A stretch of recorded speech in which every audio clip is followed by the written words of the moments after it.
Jadi apa dong yang perlu kita bekali agar fenomena pernikahan dini ini enggak menjadi bencana, enggak menjadi beban keluarga, enggak menjadi isu nasional yang pada akhirnya enggak ngebawa kemana-mana.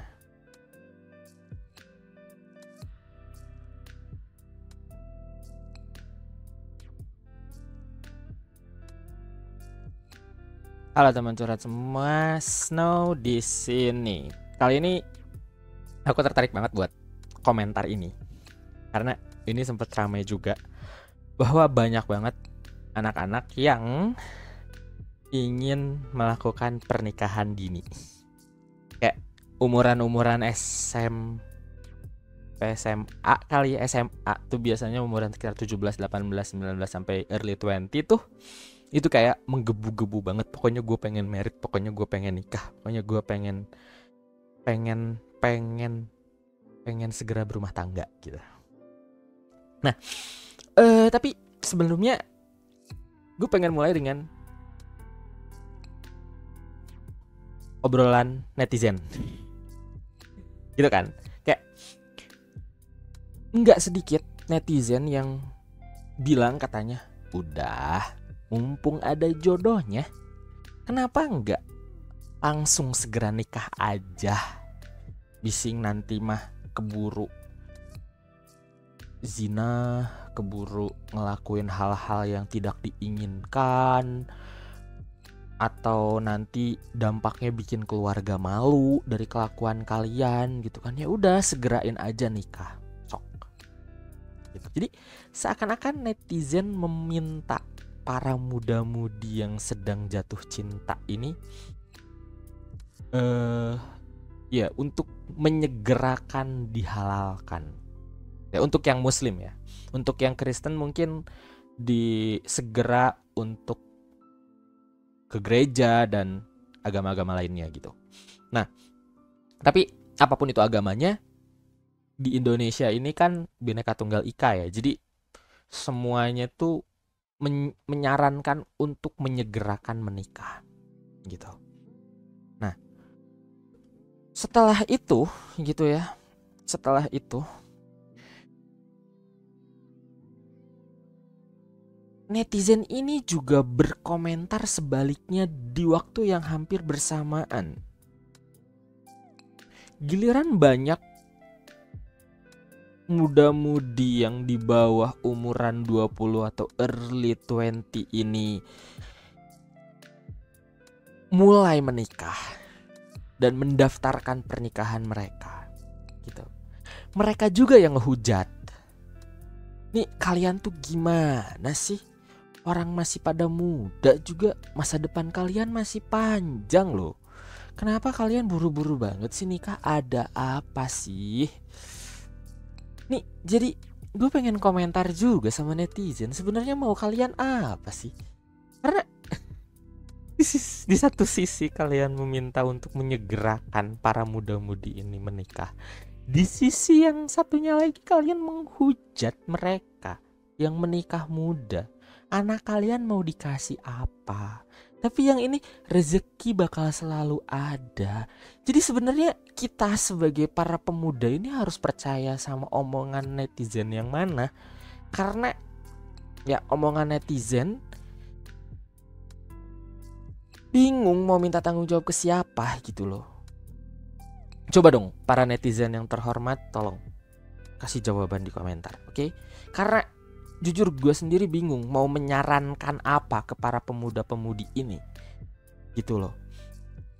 Nah, terus yang bikin tambah miris gitu ya, yang bikin tambah miris, entah memang ini yang kelihatan gitu ya. Jadi setelah dapat hujatan itu bukannya dibina, bukannya ditolongin, bukannya dibantu. Ayo nak sini. Gini loh, karena kamu udah sah jadi suami istri, It means yuk kita belajar yuk kapan kalian siap punya anak secara matang, secara alat reproduksi gitu ya, matang secara fisik dan matang secara psikisnya tuh di usia berapa. Terus apa yang dipersiapkan untuk bisa sampai titik itu gitu.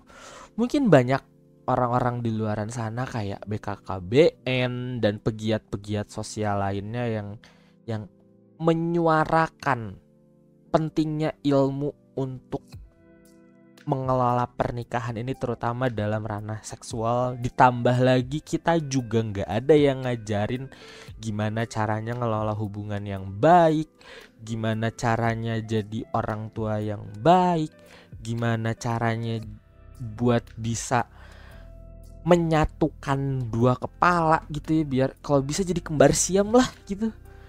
Nggak ada yang ngajarin gitu. Yang ada kesannya malah lu sih nikah muda, suruh siapa nikah muda? Kan sekarang jadi lebih sengsara. Coba kerja belum punya, anak udah 2. Gimana hidup kalian nanti ke depannya? Seakan-akan malah pengen ngebinasain gitu loh, bukan ngebina. Jadi pada akhirnya gue selalu punya pikiran ini. Nikah seakan hanya jadi legalitas buat have sex dan punya anak. Di luaran itu gue gak tahu seakan-akan fungsi nikah itu untuk apa. Frankly speaking ya. Karena di umuran 20-an, di umuran late teenager to early 20 itu yang orang-orang tuh masih pada mencari jati diri loh. Di situ tuh masih pada, kalau dilihat dari tugas perkembangannya, mereka tuh masih ada di tahap identity confusion gitu loh. Kebingungan identitas. Dan masuk ke 20-an itu mereka harus sudah punya identitas itu untuk dibawa ke ranah intimacy or feeling isolated. Menikah ini memang jadi salah satu media untuk bisa memenuhi tugas perkembangan itu, tapi lengkapi juga dong dengan ilmu pengetahuannya, lengkapi juga dong dengan cara mengelola hubungannya, lengkapi juga dong dengan cara membahasakan konfliknya, lengkapi juga dong dengan ilmu parentingnya. Bukan cuman ditanya, emang di umur segitu udah siap nikah? Gak yakin. Sampai umuran 30-an juga sama. Kita malah makin berpikir, wah gila ya, dengan situasi kayak gini emang kita siap nikah gitu loh. Di umuran 30-an aja yang kita tuh semakin lama semakin mikir gitu loh. Dari early 20-nya aja udah dikasih bumbu-bumbu pernikahan di keluarga sendiri yang enggak selalu harmonis. Ditambah pengalaman pacaran untuk yang pacaran, atau kalau yang mungkin ta'aruf langsung, atau misalnya yang langsung memutuskan merit, langsung terjun ke dunia permeridan tanpa bekal yang mencukupi. Mungkin dikasih kali ya pengetahuan dari agamanya sendiri-sendiri gitu loh. Karena ada juga di Islam, ada juga pembekalannya, dan yang gue tahu di Kristen juga ada. Gue nggak tahu sih di Hindu, Buddha dan lainnya gitu. Di Kristen, Katolik sama Protestan yang gue tahu ada juga gitu pembekalan itu. Dan memang itu jadi salah satu syarat untuk bisa menikah. Tapi menurut gue,